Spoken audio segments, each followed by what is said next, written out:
A'udzubillahi minasyaitonirrajim. Bismillahirrahmanirrahim. Alhamdulillahirabbil alamin. Nahmaduhu wa nasta'inu wa nastaghfiruh. Wa na'udzu billahi min syururi anfusina wa min sayyiati a'malina. May yahdihillahu fala mudilla lahu wa may yudlil fala hadiya lahu. Asyhadu an la ilaha illallah wahdahu la syarika lahu wa asyhadu anna Muhammadan abduhu wa rasuluh. Subhanaka la ilma lana illa ma 'allamtana innaka antal alimul hakim. Allahumma 'allimna ma yanfa'una wanfa'na bima 'allamtana wa zidna ilma. Allahumma ati anfusana taqwaha wa zakkiha anta khairu man zakkaha. Anta waliyuha wa maulaha. Rabbi yassir wa la tu'assir, Rabbi tammim bil khair, amma ba'du. InsyaAllah malam ini kita sambung tadabbur surah Al-Anfal.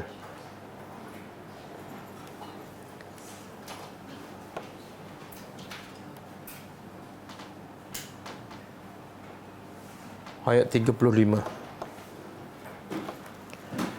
Sebelum tu kita tengok pengajaran ayat yang lepas.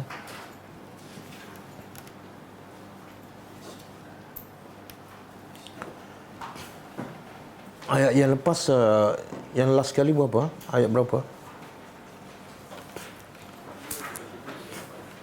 Ha?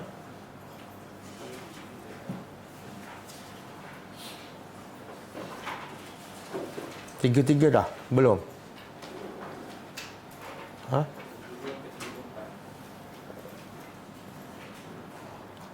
Dua ayat je? Tiga-tiga dan tiga-empat?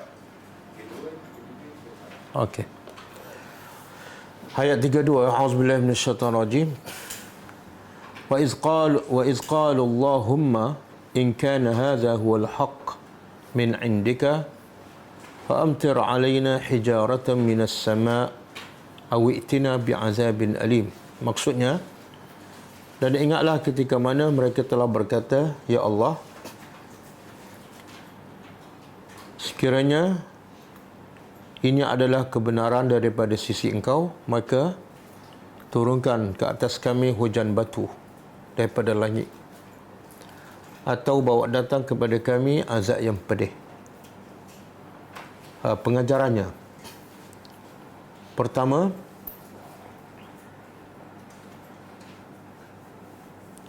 antara kebodohan manusia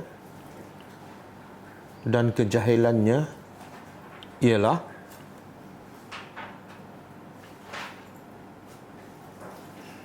dia berdoa keburukan ke atas dirinya sendiri.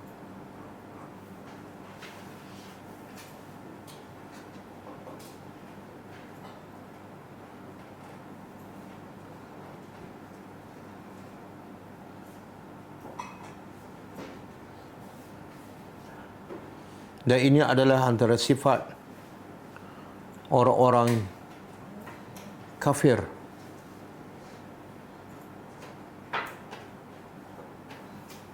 yang tidak yakin kepada Allah dan hari akhirat.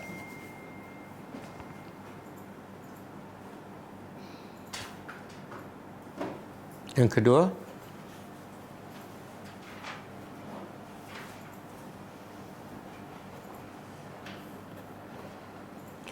Sunnatullah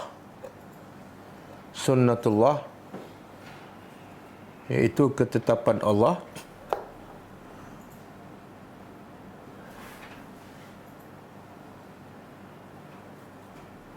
akan tetap menurunkan azabnya kepada sesiapa atau kaum yang kufur dan syirik kepada Allah.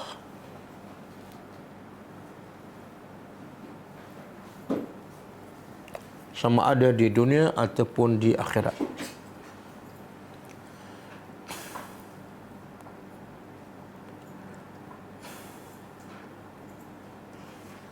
Dan tidak ada seorang pun ia akan terlepas daripada azab Allah.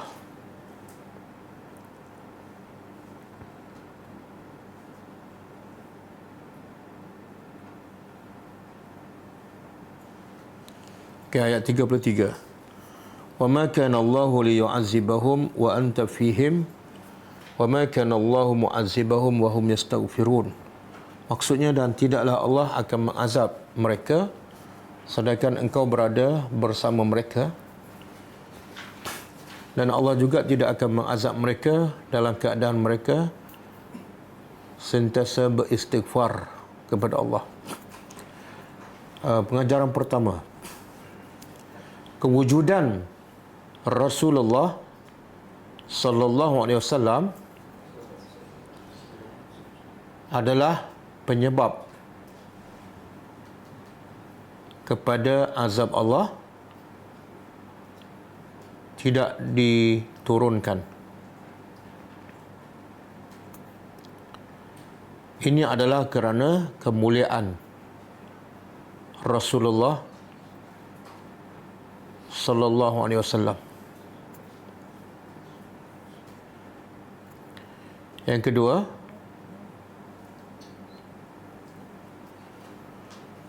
apabila Allah akan menurunkan azab kepada sesuatu kaum,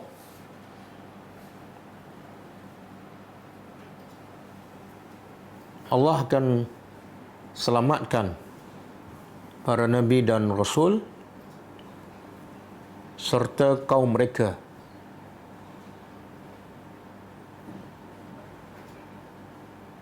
dari ditimpa azab tersebut.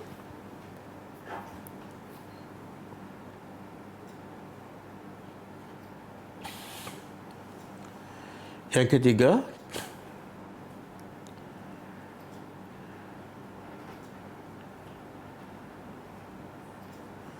penghalang kedua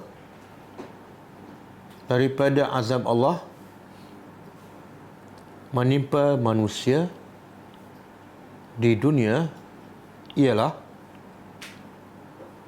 apabila manusia bertaubat kepada Allah dan sentiasa memohon keampunan-Nya.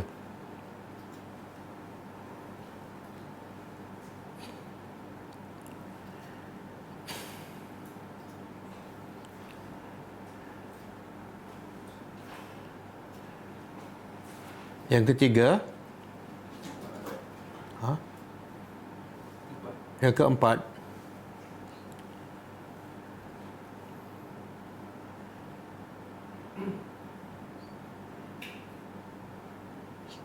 sebab utama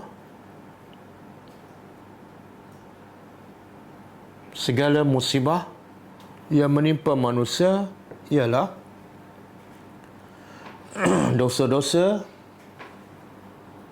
yang dilakukan oleh tangan-tangan manusia sendiri,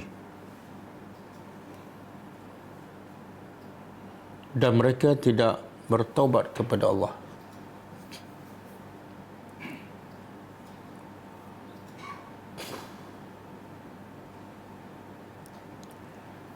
Ayat 34.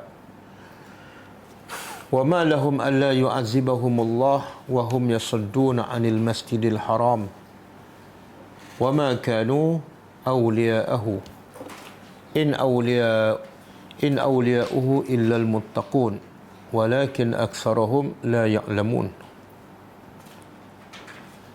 Maksudnya, dan kenapa Allah tidak mengazab mereka sedangkan mereka menghalang manusia daripada Masjidil Haram,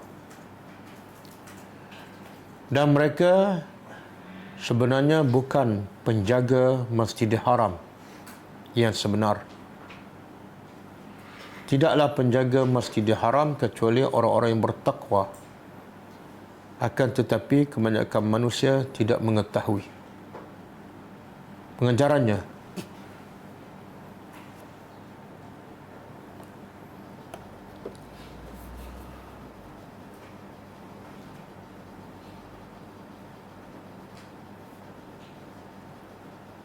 Apabila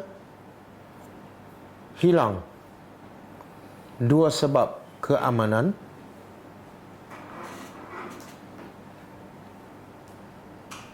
iaitu kewujudan Rasulullah sallallahu alaihi wasallam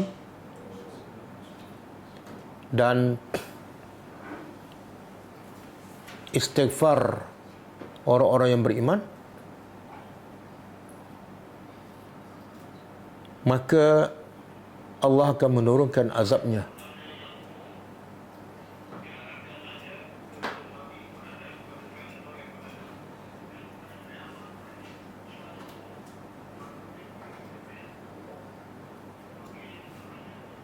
Yang kedua,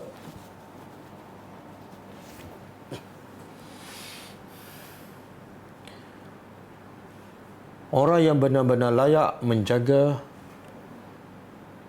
rumah-rumah Allah hanyalah orang-orang yang bertakwa.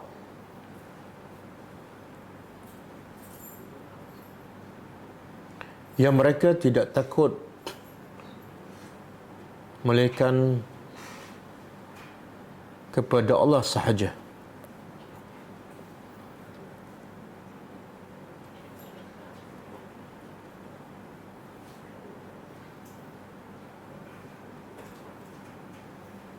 Yang ketiga,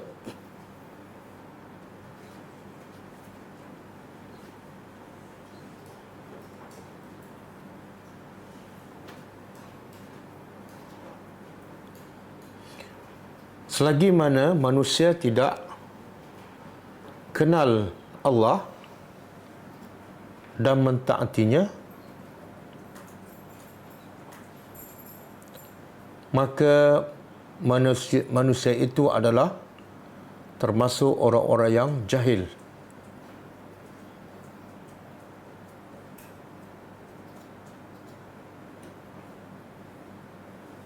Dan kebanyakan manusia adalah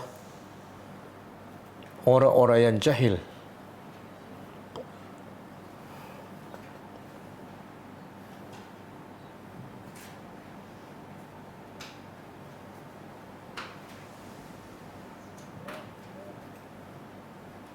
Yang ketiga, yang keempat, antara dosa yang paling besar ialah dosa menghalang manusia daripada pergi ke rumah Allah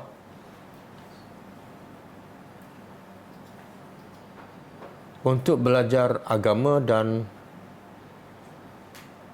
mentaati Allah.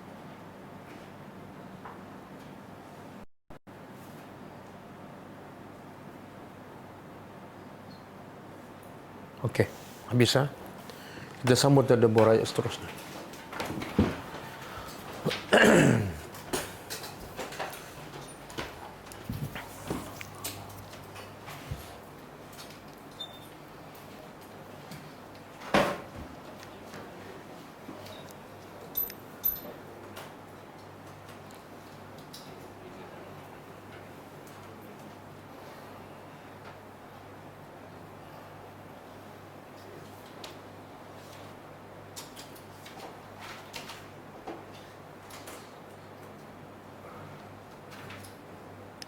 Okey.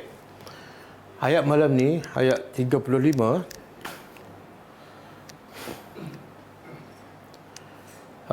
kaitan dengan ayat yang lepas, Allah menceritakan sebab-sebab kenapa orang musyrikin Mekah tidak layak menjaga Masjidil Haram. Sebab mereka mendakwa mereka lah penjaga Masjidil Haram. Mereka berkhidmat kepada jemaah haji, memberi minum dan sebagainya. Jadi ayat malam ni Allah nak memberi bukti bahawa mereka ini sebenarnya tidak layak menjaga Masjidil Haram.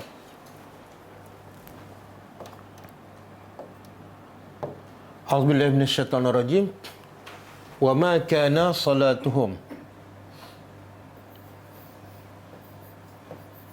dan ma tidaklah, kana Kana adalah salatuhum, salat mereka.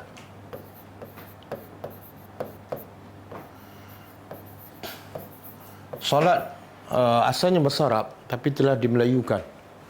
Asal dalam bahasa Arab apa makna salat? Doa. Jadi solat ni sebenar adalah doa. Dan doa pula, solat mana ada doa. Solat pun bahasa Arab, doa pun bahasa Arab. Bahasa Melayunya apa? Kalau doa apa dia bahasa Melayu? Doa, tak bahasa Melayu. Permohonan ataupun permintaan. Jadi solat ni sebenar permintaan ataupun permohonan seorang hamba kepada Tuhannya. Sebab itulah solat dimulai dengan doa. Doa apa? Doa iftitah. Dan diakhiri pun dengan, lepas ayat akhir, kita sangat-sangat digalakkan membaca sebanyak yang mungkin doa. Bahkan ada riwayat yang Nabi menganjurkan supaya kita baca doa sebelum salam. Jadi permulaannya doa dan akhirnya doa. Tengah-tengah pun penuh dengan doa. Masa rukuk, masa sujud kan. Maka sebab itulah, bila doa, bila permintaan, maka wajib kita faham setiap apa yang kita baca dalam solat. Kalau tak masuk akal kita minta benda yang kita tak faham. Kan? Okey, Allah kata dan tidak adalah solat mereka. Mereka ni siapa? Orang-orang musyrikin. Indal bait. Di sisi bait ni Baitullah. Masjidil Haram. Illa kecuali muka'an. Muka'an apa mana?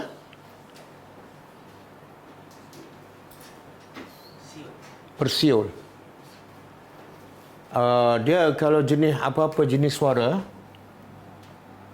dia wazan dia fu'alun. Fu'alun. Kalau wazan fu'alun biasanya jenis-jenis suara. Muka'un sama tak? Fu'alun. Pattern dia. Bilangan huruf sama, baris pun sama. Huruf pertama berbaris depan. Mu. Sini fu. Huruf kedua berbaris atas. Huruf kedua berbaris atas. Huruf ketiga baris mati. Kan? Huruf akhir dia baris huruf akhir ditentukan dalam bentuk ayat tu. Kalau duduk di awal baris depan, macam kita belajar bahasa Arab. Antara contoh lain ialah buka'un. Buka'un. Buka'un apa dah? Tangisan. Jadi buka'un tangisan. Kalau muka'un siulan. Jadi Allah nak bagi tahu tidaklah salat orang-orang musyriki di Mekah di sisi Baitullah kecuali hanyalah siulan.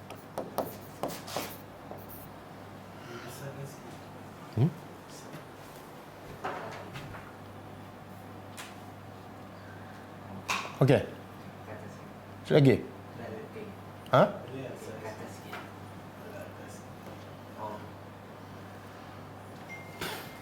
Wa tasdiyatan dan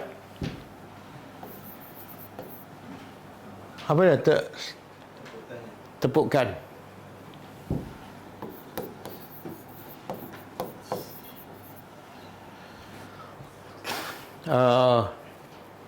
Kata Ibnu Abbas radhiyallahu anhu, orang kafir ni dia sebenarnya bukan solat pun, cuma Allah nak bagi tahu kalau nak kata solat macam inilah solat dia. Kalau nak kata solat dalam ibadat ni, solat adalah ibadat yang paling utama. Kalau ibadat yang utama macam ni, ibadat yang lain lagi teruk. Dan ada riwayat mengatakan sebenarnya dia bersiul dan bertepuk tangan ni sebenarnya sebagai istihza. Dia nak mempermainkan Nabi dan orang beriman yang solat di keliling Kaabah. Bahkan ada riwayat mengatakan bila Nabi tawaf, dua orang sebelah kanan bersiul, dua orang sebelah kiri tepuk tangan. Supaya apa ni? Nak menimbulkan tashwish, gangguan kepada Nabi dan orang beriman. Supaya ibadat mereka tak boleh khusyuk. Sampai tahap tu. Itulah dakwah Nabi di peringkat awal di Mekah. Nak beribadat pun susah.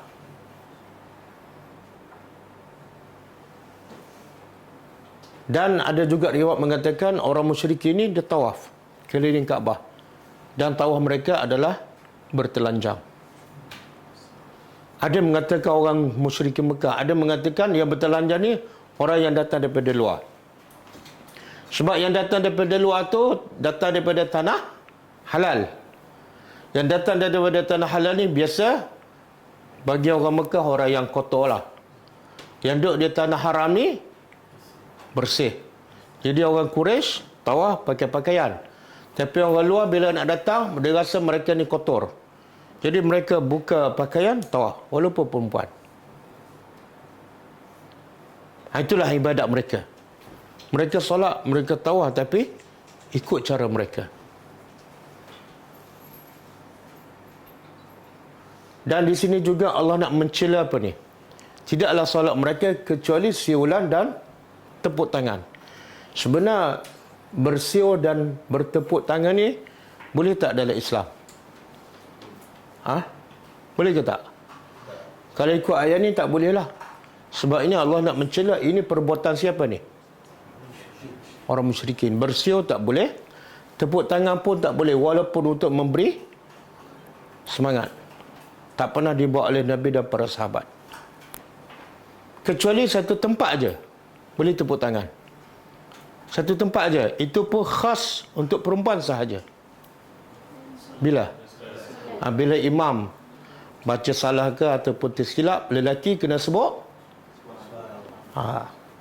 Lelaki sebut subhanallah, perempuan tepuk tangan. Tepuk tangan pula macam mana? Macam mana tepuk tangan? Dia bukan macam ni. Bukan macam ni. Tapi kalau sah dah besar masjid pun tak payah tepuk lah, memang tak dengar pun. Jadi tepuk macam ni sahaja. Itu je satu-satu keadaan dibenarkan tepuk tangan. Itu pun khas untuk perempuan. Selain daripada itu tak dibenarkan, tak digalakkan. Bahkan Nabi kalau sunnah Nabi, kalau nak bagi semangat ke ataupun mendengar benda yang menakjubkan, sunnah Nabi apa dah? Sebut Allahu Akbar ataupun Subhanallah. Ada satu ketika Nabi berkata kepada para sahabat, Arju an takuna syatra ahli jannah. Aku harap kamu adalah separuh daripada ahli syurga. Maka sahabat kata apa? Allahu Akbar. Itu cara sunnah Nabi. Bila rasa kagum, sebut Allahu Akbar. Bukan takbir yang Allahu Akbar, lepas tu jerit ramai-ramai. Bukan. Dan ada satu ketika sahabat naik lembu Baqarah. Kemudian lembu tu bercakap, Ma li haza khuliqna. Bukan kerana ini aku dicipta. Iaitu ditunggang. Lembu bukan untuk ditunggang. Lembu bercakap, hadis sahih. Jadi sahabat terkejut, rasa kagum. Maka dia kata apa? Subhanallah. Subhanallah. Bukan tepuk tangan. Okey. Jadi kalau ada nak bagi galakkan ke, dorongan ke, sunnah Nabi ialah sama ada sebut Allahu Akbar ataupun Subhanallah. Okey?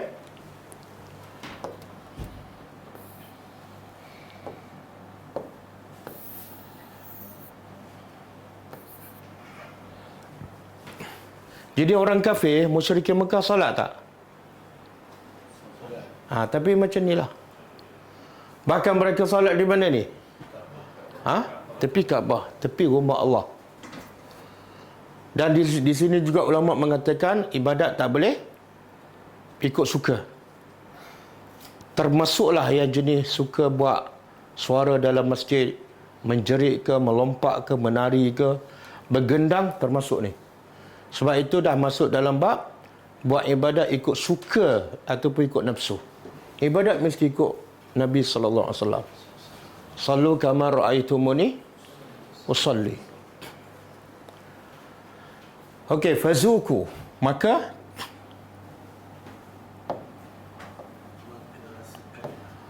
rasakanlah.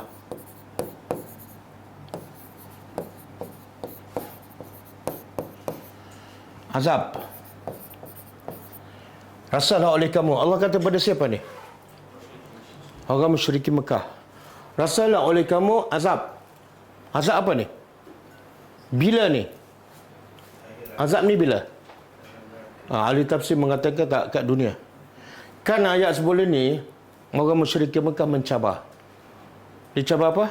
Wahai Tuhan, kalau yang kau bawa ni adalah benar, turunkan azab batu daripada langit, ataupun awitina bi'azabin alim. Maka Allah jawab, inilah Allah jawab, iaitu azab dalam peperangan Badar. Mereka kalah dalam peperangan Badar. Kebanyakan pemimpin mereka dibunuh dalam peperangan Badar. Itu azab bagi mereka, benda yang sangat memalukan mereka. Bima kuntum. Jadi bila Allah sebut rasalah azab, Allah begitu sebab. Supaya apa? Supaya orang boleh faham, ini bukan Allah saja-saja nak azab, tapi ada sebabnya. Sebabnya apa? Bah ni dipanggil bah sababiyah. Disebabkan apa yang kuntum, kamu takfurun, kufur. Kamu kufur. Jadi punca azab apa dia? Kufur. Bila kufur, sunnatullah, azab, tak boleh lari. Punca azab kufur. Bila kufur, mesti kena azab. Kalau tak kat dunia, di akhirat. Jadi simple aja. Bila kita tahu sebab dia azab ialah kufur, nak mengelakkan azab, beriman kepada Allah, selamat. Bila beriman, aman daripada azab.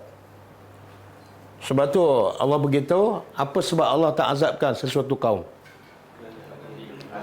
Satu, ada rasul. Yang kedua, istighfar. Istighfar tu makna dia bertobat, kembali kepada Allah. Okey, ayat seterusnya, inna, sesungguhnya, allazina,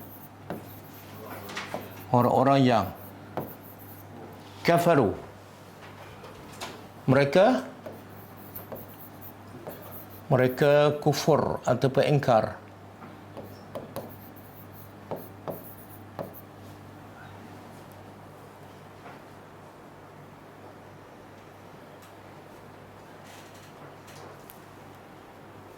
Kalau ayat sebelum ni Allah beritahu kerusakan orang musyrikin dari segi apa?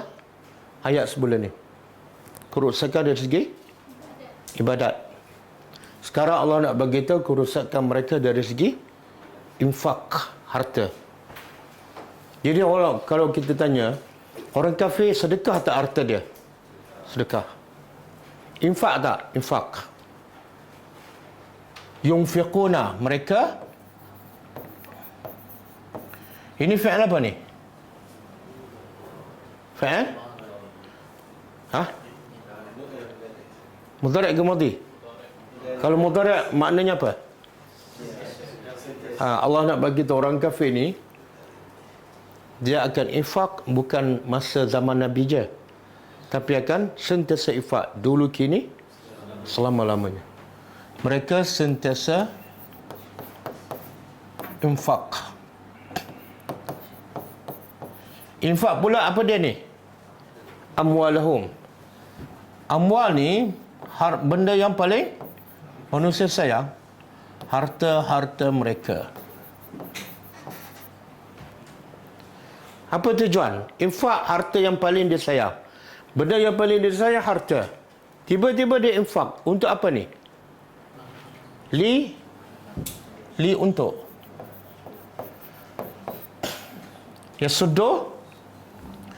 Yasuddu yamna'u, untuk mereka menghalang.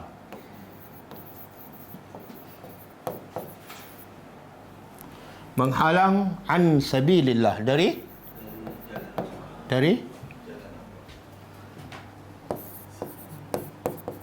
jalan Allah. Okey.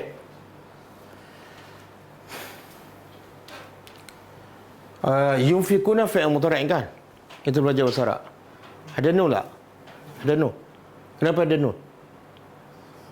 Kenapa nun tak dibuang? Tak ada huruf nasab dan huruf jazam. Okey. Yasudduna, fi'il apa? Fi'il mudhari'. Ada nun tak? Tak ada. Kenapa tak ada?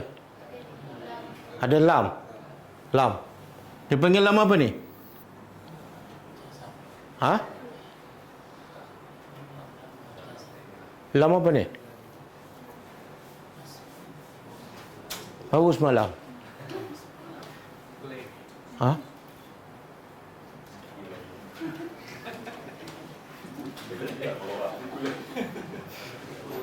Buku tak bawa kan? Tak, dia sebenarnya kita belajar bahasa Arab setiap malam.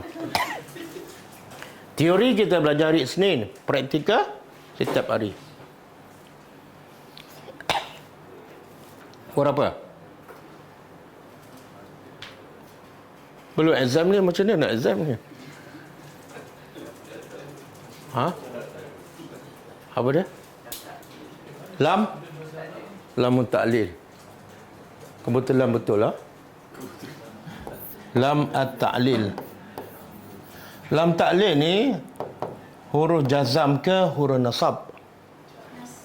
Nasab, bukan jazam. Dia kalau jazam lamu al-amri. Lamu ta'lil makna apa? Lam kerana. Sebab tu makna dia orang kafir sentiasa menginfakkan harta mereka kerana clear tujuannya. Kerana ataupun untuk mereka menghalang dari jalan Allah. Jalan Allah. Disebut tak dalam ayat ini menghalang siapa? Tak sebut kan? Menghalang dari jalan Allah. Menghalang siapa? Bahasa Arab dia tak sebut. Al-Quran tak sebut. Kenapa tak sebut?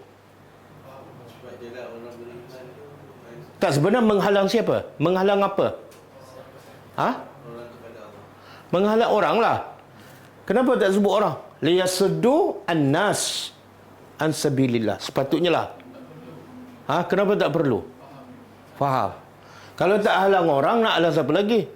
Boleh tak orang kafir nak halang jin? Tak boleh. Jadi bila boleh difahami, Al-Quran tak sebut. Dia panggil ijaz. Kan?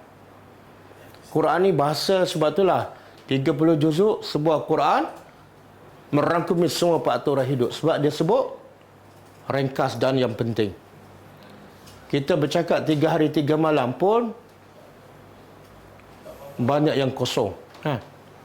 Tak ada point. Okey, menghalang manusia daripada jalan Allah. Fasayunfiquna. Maka tengok ada sin. Kita dah belajar ni sin. Kalau tanpa sin, fi'il mudhari' makna dia sedang, sentiasa, akan. Tapi bila ada sin, akan saja. Maka mereka akan menginfakkannya. Akan terus menginfakkannya.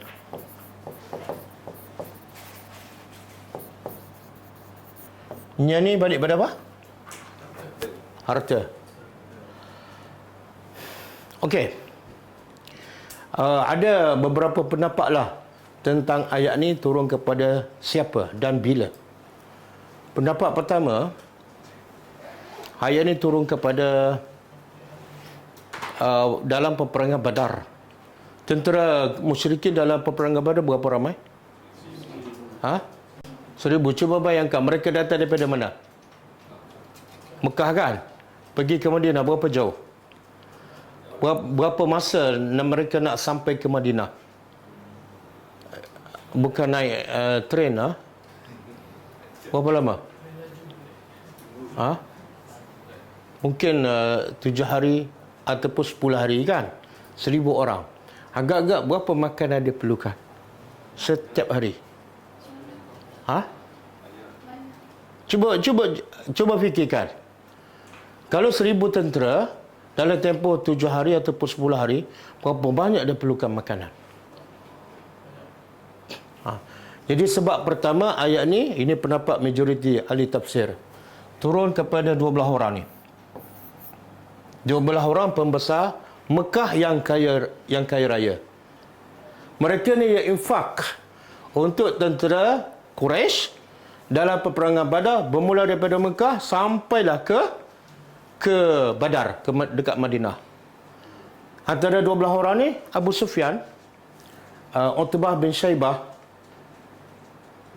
Rabi'ah bin Utbah, Umayyah bin Khalaf. 12 orang ni, apa dia buat ni? Setiap hari seorang akan sembelih 10 ekor unta untuk bagi makan 1,000 tentera. Agak-agak berapa? Kalau 10 hari, berapa ekor unta dia sembelih? 1,200 ekor unta. Berapa banyak mereka infak hanya untuk apa ni? Hebat tak? Orang kafir sanggup infak harta, benda yang paling dia sayang, hanya nak sekat orang masuk Islam, hanya nak hancurkan Islam. Tapi orang Islam, berapa banyak dia infak untuk pertahankan Islam dan untuk sebarkan Islam?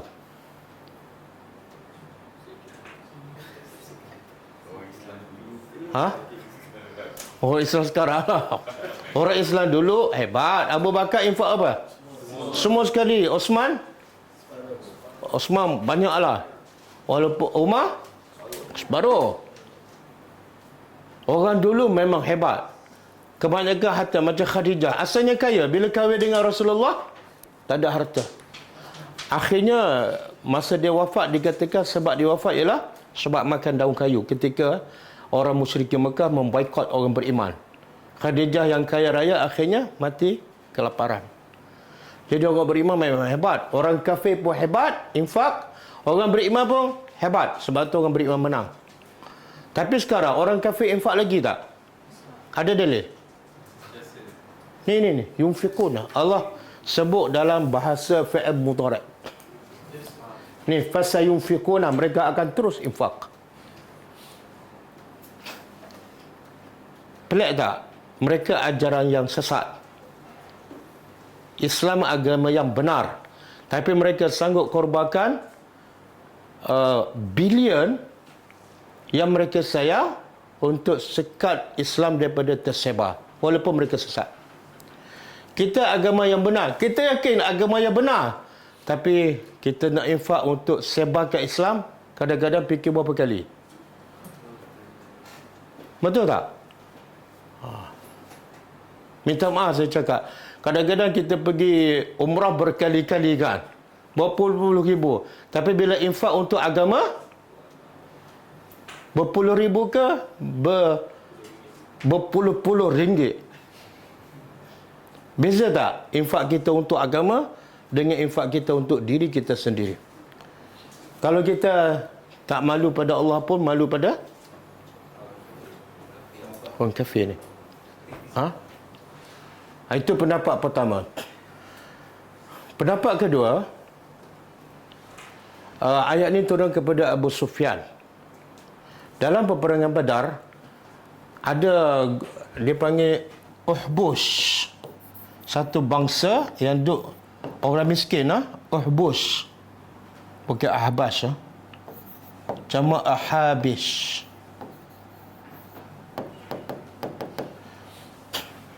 Abu Sufyan yang antara yang terkaya di Mekah, dia infakkan harta dia dengan nilai berat timbangan emas. Terlalu banyak, 42 timbangan.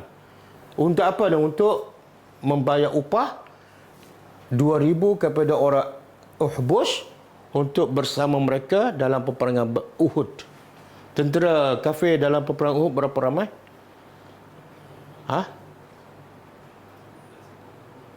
Dalam peperangan Uhud? 3,000? 2,000 daripada ni. Dibayar oleh siapa? Abu Sufyan. Yunfiquna amwalahum liyasuddu an sabilillah.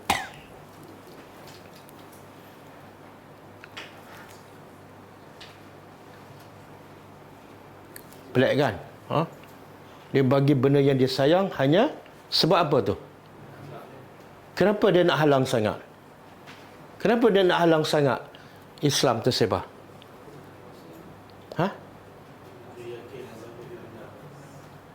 Dia yakin agama yang benar, tapi ada sebab yang lebih besar daripada itu. Satu, dia orang ni sangat benci pada Islam.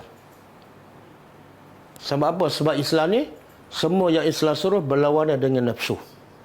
Dan akhirnya akan menggugat kuasa mereka. Sama juga orang politik. Orang politik sanggup tak infak bilion untuk dia menang, untuk pertahankan kuasa? Betul? Betul kan? Ada bukti. Tunggulah. Itulah. Bila dia benci dan demi untuk pertahankan kuasa, dia sanggup infak berapa banyak. Sebab itulah kita tengok agama Kristian dan juga agama lain tersebar seluruh dunia, tak? Betul kan? Sebab apa? Sebab dia ada dana. Sebab tu dia boleh masuk seluruh kampung, seluruh kawasan pedalaman. Kalau pergi mana-mana kawasan pedalaman, pendakwa Islam tak sampai, tapi pendakwa Kristian ada. Kalau pendakwa Islam pergi satu hari balik, tapi dia duduk bertahun menetap kat situ. Sebab apa?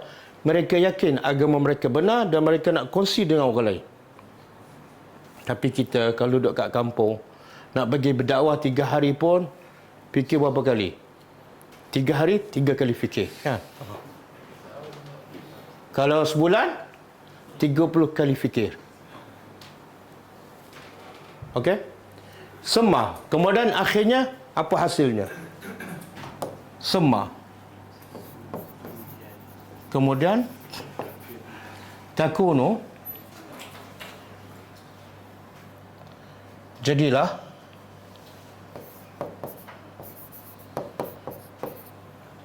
alaihim, ke atas mereka, hasratan,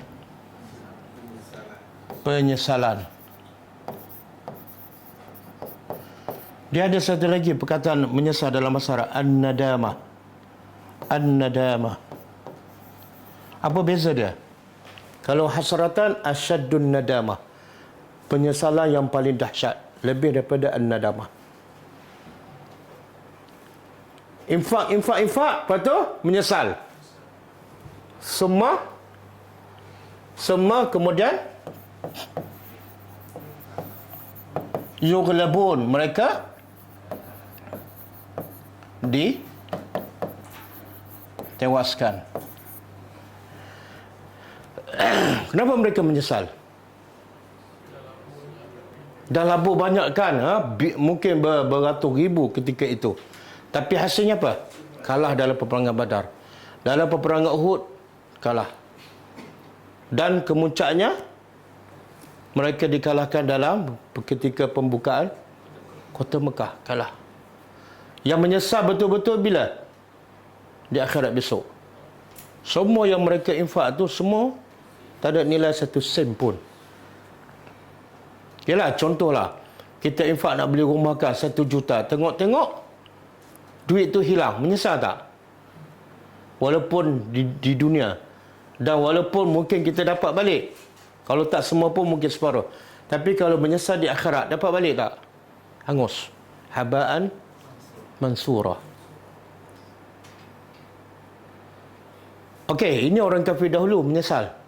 Sebab mereka kalah sampai Mekah ditawan oleh Nabi kan. Tapi orang kafir sekarang, dia infak. Masa kat dunia mereka menyesal tak? Tak. Kenapa? Sebab mereka tak pernah kalahkan. Mereka asyik sentiasa menang. Cuma yang pasti, mereka tetap menyesal di akhirat besok. Allah kata, wallazina, dan orang-orang yang kafaru. Mereka kafir, ingkar.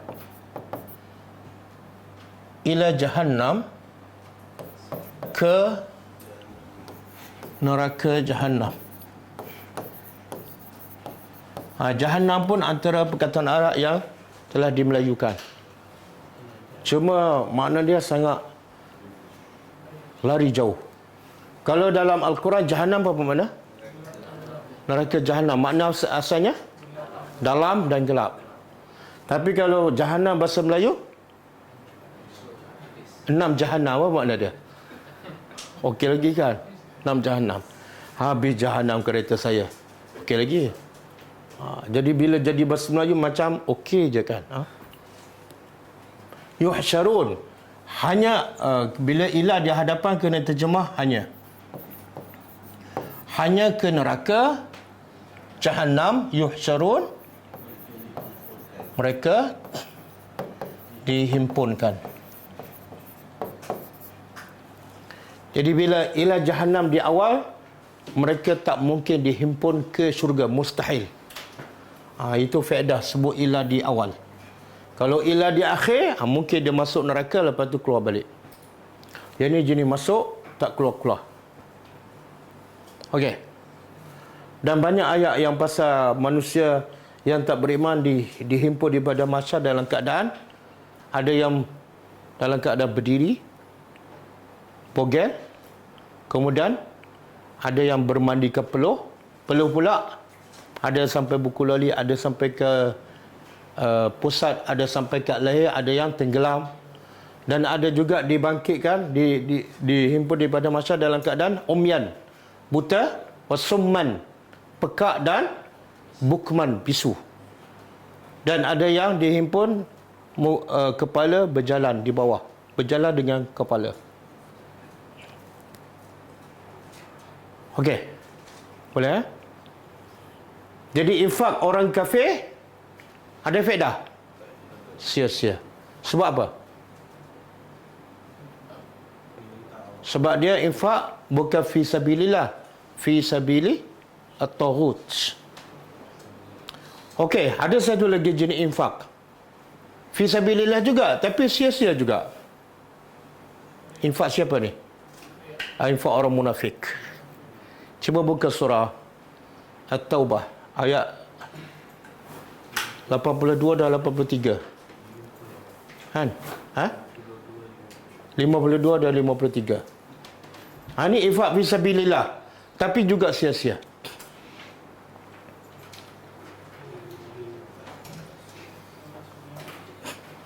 Ah, 53 dan 54. Okey.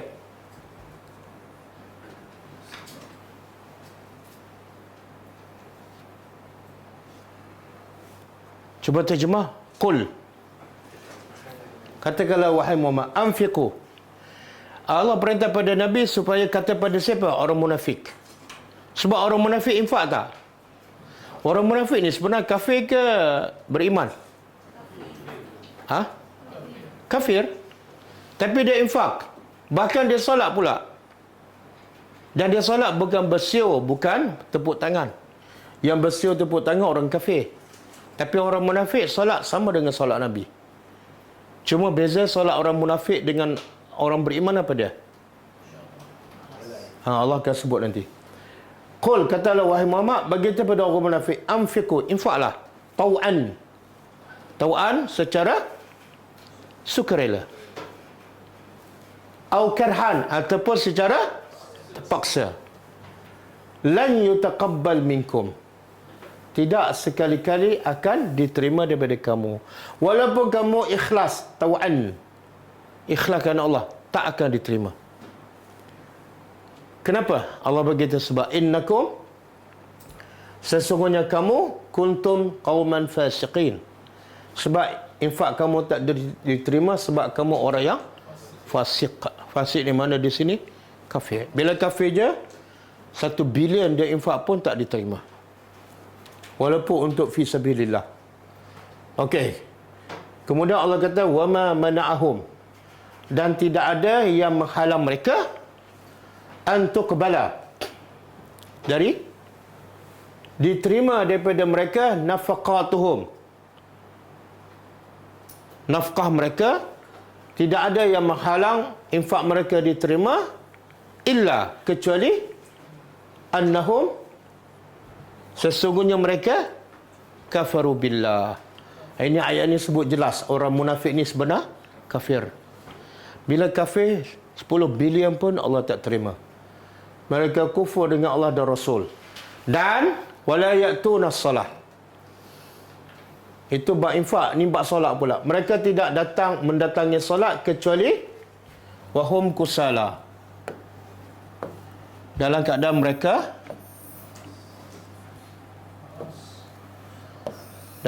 mereka kusala, malas. Jadi bila solat dalam keadaan malas, dia sama dengan solat orang munafik. Antara ciri-ciri orang yang solat malas ialah dia melewatkan solat. Itu melewat tu tanda malas tu. Kalau rajin, dia mesti solat awal. Wala yunfiquna, dan mereka tidak infak kecuali wahum karihun. Mereka benci. Kenapa orang munafik benci infak? Orang kafir tak diinfak, benci ke suka? Suka. Orang munafik bila infak, benci. Kenapa? Orang kafir pun kurang harta dia, tapi dia suka. Orang kafir dia suka infak sebab ada matlamat dia, iaitu nak hancurkan Islam. Memang itu tujuan dia. Tapi orang munafik ni, dia infak, apa tujuan dia? Dia nak tunjuk di Islam, bukan sukarela. Dan duit yang dia infak tu sampai ke siapa? Orang beriman, dia tak nak, dia benci, tapi terpaksa bagi. Jadi siapa yang infak ada rasa tak suka, dia menyerupai munafik, kan? Ada tak kadang-kadang kita infak, lepas tu menyesal? Silap bagi 50, sepatut RM10 je. Itu ciri-ciri. Okey.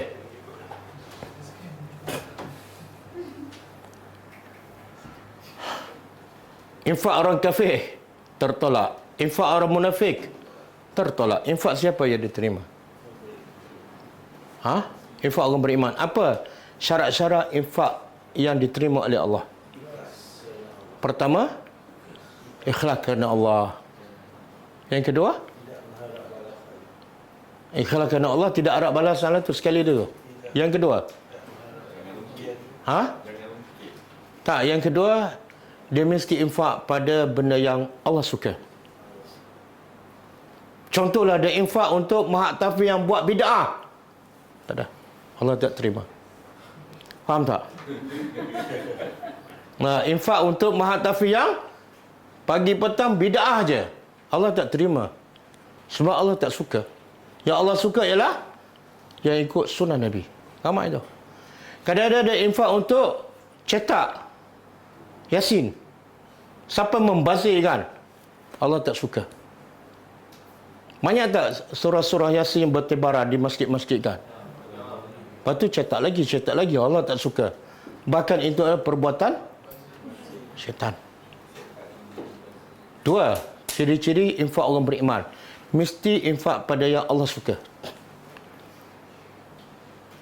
Yang ketiga, jangan ada unsur membazir ataupun boros. Kadang-kadang dia beli untuk dia. Kalau dia infak untuk keluarga dia, dinamakan infak ataupun bukan? Infak. Allah suka tak? Tapi kalau dia boros, dia beli kereta 4 biji, kan? Tapi dia seorang je bawa, isteri tak boleh bawa, anak pun kecil lagi. Allah suka tak? Allah tak suka. Itu bukan infak fi sabilillah, dan bukan infak yang Allah suka. Habis infak apa tu? Fi sabili ad-dunya. Dia takkan dapat apa-apa di akhirat besok. Cuba buka surah Al-Furqan ayat 76 ke 67. 67.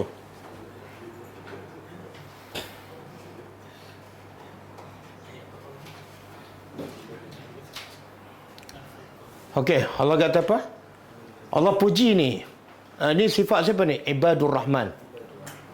Sifat hamba-hamba Allah yang sangat penyayang. Antaranya apa dia? Wallazina. Cuba terjemah. Wallazina, dan Orang-orang yang iza apabila anfaqu, mereka menginfakkan, lam yusrifu, mereka tidak boros, tidak membazir. Jangan kata ikut suka saya lah harta saya, ikut suka awak lah. Saya nak beritahu sifat ibadur rahman. Allah kata kalau infak dia tidak boros, tidak membazir. Yang kedua, walam yaqturu, dan mereka tidak kedekut. Wa kana baina zalik, dan orang beriman bila infak antara dua, tidak kedekut dan tidak boros, sederhana. Boleh? Dia beli beg tangan untuk dia 6,000. Ibadur rahman ke ibadur dunia?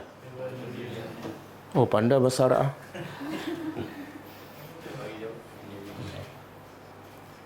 Nabi kata, ta'isa abdu dinar wa ta'isa abdu dirham. Celakalah hamba kepada duit dinar, celakalah hamba kepada duit dirham, celakalah hamba kepada pakaian, celakalah hamba kepada apa-apa sahaja. Okey? Jadi berapa tadi sifat infak orang beriman? Pertama, mestilah wajhullah, kerana Allah. Yang kedua, mesti infak pada jalan yang Allah suka. Yang ketiga, tidak boros, tidak membazir. Yang keempat, tidak ungkit. Tidak ungkit, tidak sebut. Kan? Al-manna wal-azah. Manna apa dia? Manna ni ungkit lah. Ini saya bagilah ni. Semua terbata pahala dia. Walaupun dia orang beriman. Walaupun dia sedekah 1 bilion 20 tahun yang lepas. Lepas 20 tahun dia ungkit. Sia-sia. Sumbangan ikhlas. Sama lah tu. Bila dia tulis sumbangan ikhlas, itulah tanda terikhlas. Cuba tulis sumbangan tidak ikhlas. Bila kita tulis, dia ini budaya Melayu, dia tulis sumbangan ikhlas. Sebenarnya bila dia tulis sumbangan ikhlas, sebenarnya ada sesuatu dia nak bagi tahu orang. Apa dia? Dia nak bagi tahu dia ikhlas. Sebenarnya kita buat ikhlas tu untuk siapa? Untuk Allah. Kalau tanpa tulis, Allah dah tahu tak? Apa perlu tulis? Mana tak ikhlas? Tak ikhlas. Kadang-kadang kita bagi sedekah ni. Ini saya bagi ni. Tak apalah Pak Cik, saya bagi ikhlas ni. Kalau awak ikhlas, lagi saya tak nak. Boleh faham? Tak payah cerita. Yang terbaik apa dia? Bukan setakat jangan tulis ikhlas. Biar orang tak tahu siapa bagi. Itu yang paling. Allah kata apa? Wa in tubduha wa in tukhfuha wa tu'tuhal fuqara fa huwa khairul lakum. Kalau kamu sembunyikan sedekah, sembunyikan, dan kamu bagi pada fakir miskin, fa huwa khairul lakum. Ia adalah lebih baik bagi kamu. Okey.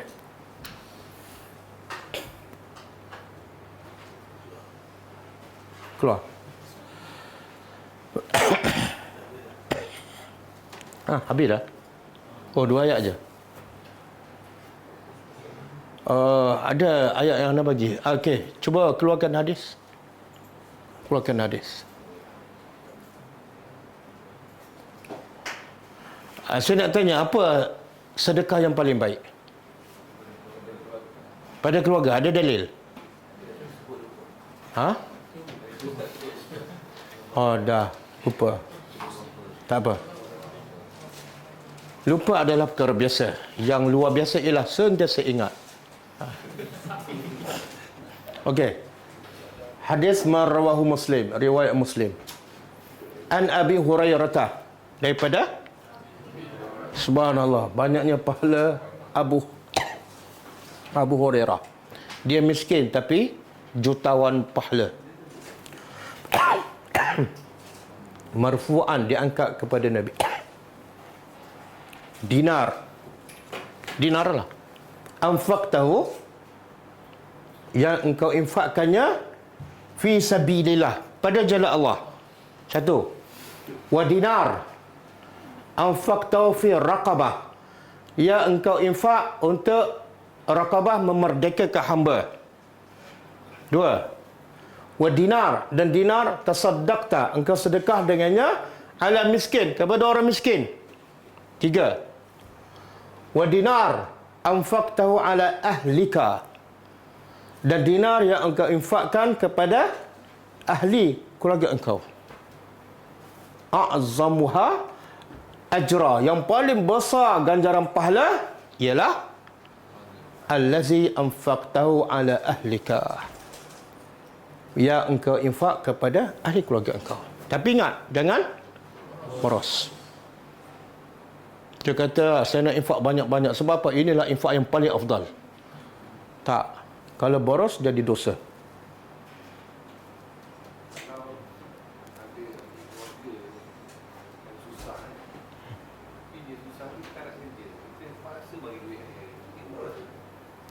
Kita terpaksa. Siapa yang paksa yang tak bagi?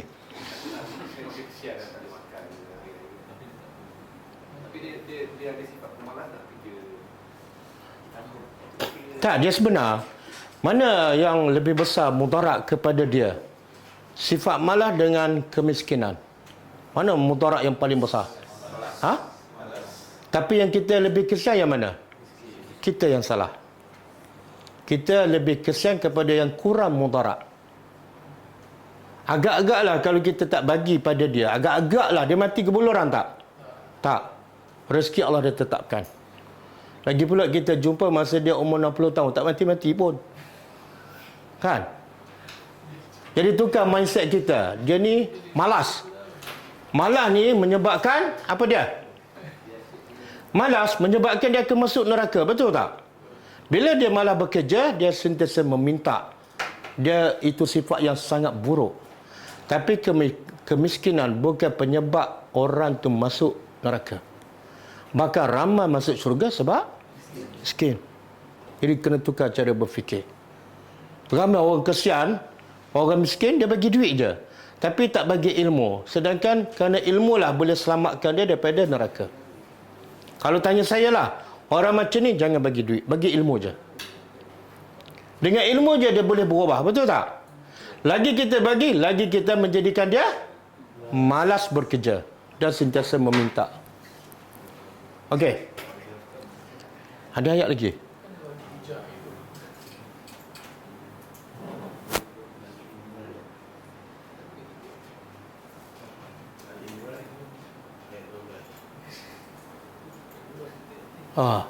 Tak payahlah, dah terlepas lah.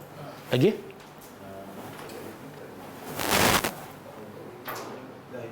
Itu je. Okey. Cukup ah.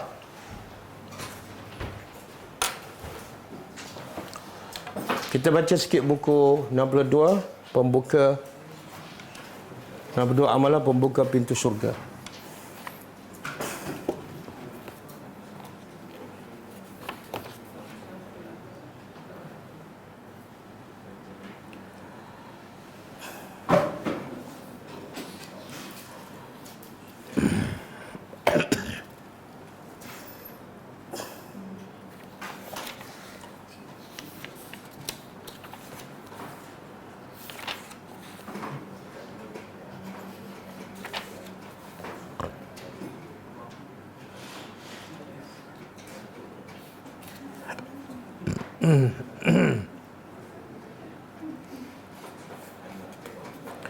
Okey, muka surat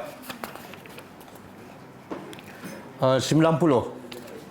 Muka surat 90. Amalan yang ke-36. Amalan yang ke-36. Ramai yang bertanya, nak beli buku ni. Kita tak jual buku ni. Dan ini bukan terbitan Ghulam Ad-Da'wah. Ini boleh beli melalui Shopee. Shopee online. Ini daripada Indonesia. Okey, amalan 36. Sabar atas kematian orang yang dicintai, baik anak maupun orang lain. Daripada Abu Hurairah radhiyallahu anhu, ia berkata bahawasanya Rasulullah SAW bersabda, Yaqul Allah Ta'ala ma li'abdi al-mu'min indi jazaa'un iza qabadtu safiyahu min ahli dunya summa ihtasabahu illa al-jannah. Allah Azza wa Jalla berfirman, Tidak ada balasan di sisiku bagi hambaku yang beriman apabila aku mencabut nyawa orang yang dicintainya daripada penduduk dunia, kemudian ia bersabar dengan mengharap balasan pahala, melainkan aku balas dengan syurga. Tengok, Allah kata, mana-mana hamba yang aku cabut nyawa orang yang dia kasihi, aku tidak akan balas kecuali syurga. Tapi dengan syarat, dia kaedah. Sebab tu ulama kata, kaedah dia, Allah tak akan ambil sesuatu, melainkan Allah akan bagi sesuatu yang lebih baik. Itu susah nak masuk tu. Kadang-kadang Allah ambil anak kita kan, sebenarnya Allah nak bagi yang lebih baik daripada itu. Contoh yang anak yang dibunuh oleh Khidir kan, Allah ambil anak tu, tapi Allah bagi apa pada mak bapak dia? Allah bagi apa?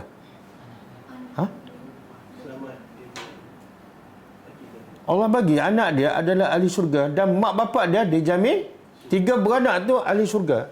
Sebenarnya itulah lebih baik daripada kalau Allah tak ambil anak, apa jadi? Anak tak akan masuk syurga, mak bapak pun akan terpengaruh dengan anak. Jadi kena yakin Allah tak akan ambil sesuatu kecuali Allah akan bagi yang lebih baik. Kadang-kadang lebih baik itu bukan anak, tapi dalam bentuk apa? Jiwa kita semakin tenang kan? Dan kita selamat daripada soal jawab di akhirat besok. Ni anak, kalau kita anak, Allah tak matikan anak kita, Allah biarkan hidup, pening kepala tak didik anak? Lepas tu laki pula, ramai pula kan, nak lepas di akhirat besok satu-satu. Tapi kalau Allah mati masa sebelum balik, soalan tu dah tak ada dah. Rehat. Bukan makna kita nak, ya Allah matilah awal anakku.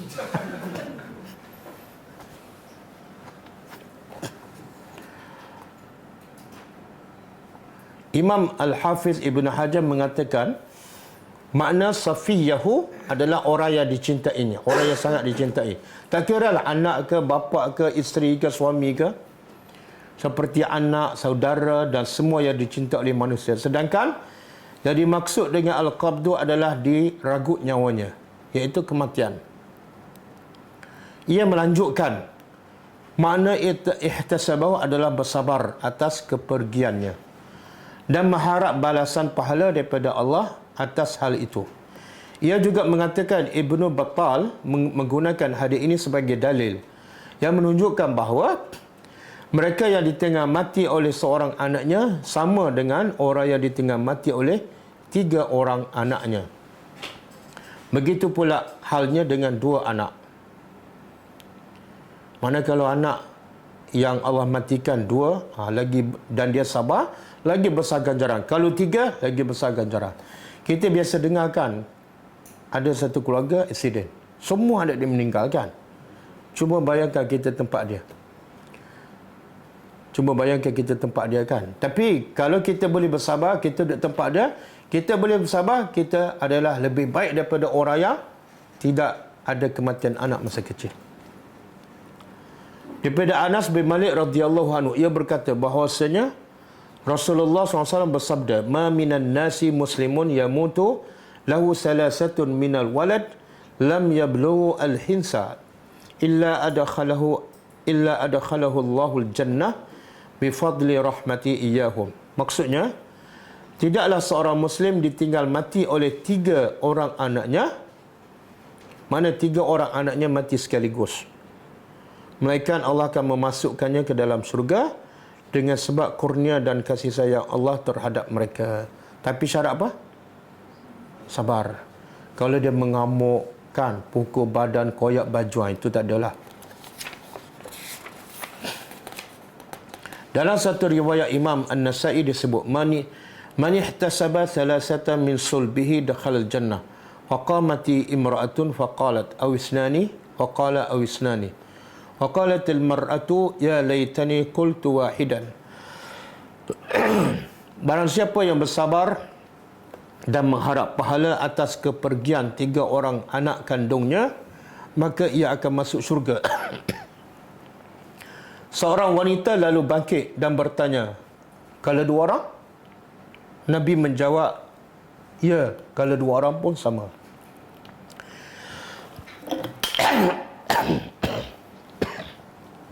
Wanita itu berkata, duhai seandainya aku mengatakan seorang. Wanita ni kata apa? Kalaulah aku bertanya kalau seorang, tapi dia tak tanya. Kenapa dia tak tanya? Dia takut Nabi jawab? Tak. Jadi bila tak tanya tu,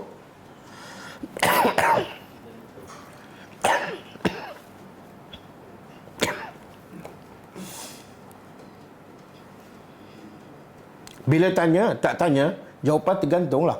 Mungkin ya, mungkin tak. Daripada Abu Hurairah radhiyallahu anhu, ia berkata bahawasanya Rasulullah SAW bersabda kepada wanita Ansar, la yamutu li ihdakunna salasatun minal walad fatahtasibuhu illa dakhalatil jannah. Faqalat imra'atun minhunna awisnaini ya Rasulullah, qala awisnaini. Maksudnya, tidaklah salah seorang di antara kalian ditinggal mati oleh 3 orang anaknya, kemudian ia bersabar dan mengharap pahala atasnya, melainkan ia pasti masuk syurga. Lalu salah seorang daripada mereka bertanya, juga 2 orang? Kalau 2 orang, wahai Rasulullah? Rasulullah menjawab, juga 2 orang. Hadis sahih riwayat Muslim. Okey, cukup. Jadi siapa yang ditakdirkan anaknya meninggal, seorang ke, 2 ke, 3 ke, sabarlah. Sebab sebenarnya dia tak rugi, bahkan dia akan dapat lebih baik daripada apa yang hilang, insya-Allah. Okey, kita jumpa lagi insya-Allah pada malam besok. Kita tutup dengan membaca tasbih kafarah. Subhanakallahumma wa bihamdika asyhadu an la ilaha illa anta astaghfiruka wa atubu ilaik. Assalamualaikum warahmatullahi wabarakatuh. كتاب الله ترق جنانه وتنل